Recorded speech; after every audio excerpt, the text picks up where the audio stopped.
Assalamualaikum warahmatullahi wabarakatuh. Hello everyone, my name is Nur Afifah, student ID number 37 from Class C, Faculty of Agriculture, University of Trunojoyo, Madura. I will make a video to combat the exam excitement. I will explain about the intercropping system as a pressure of pests among and increasing the productivity of dryland in Madura. Indonesia has extensive dryland, which is about 60.7 hectares. One of them is the Madura Island region, which has quite a large dryland area. However, farmers in the Madura region have not been able to manage dryland optimally, which causes crops grown on dryland to experience crop failure, disease, and productivity decline due to pests. The solution to some of this problem is to use dryland as sustainable agriculture by applying an intercropping system. Intercropping is a system in which two or more different types of plants and plants simultaneously using relatively the same time in the application of alternating planting system on the same land. The intercropping system helps reduce weeds and pests, make it easier to maintain crops, minimize crop failure, and reduce production costs. Next, intercropping is a pest suppression.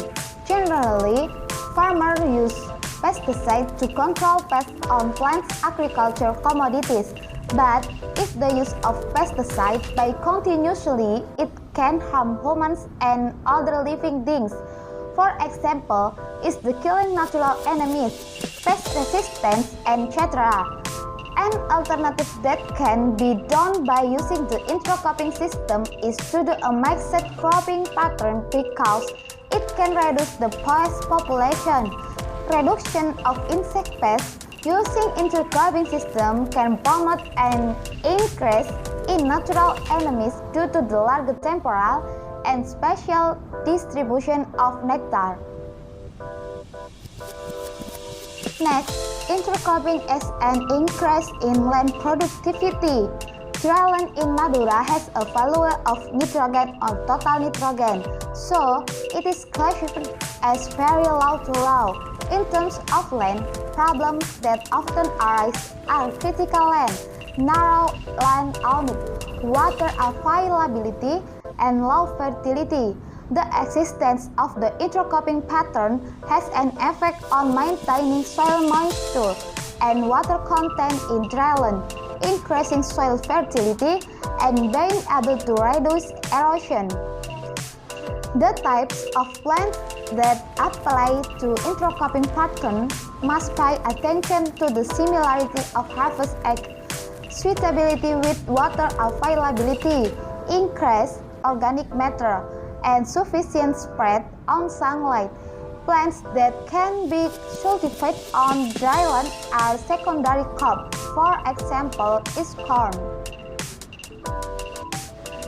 Next, the interrelation between intercropping and sustainable agriculture in Madura. The intercropping system applied to limited dryland with water can be realized because it can utilize water efficiently.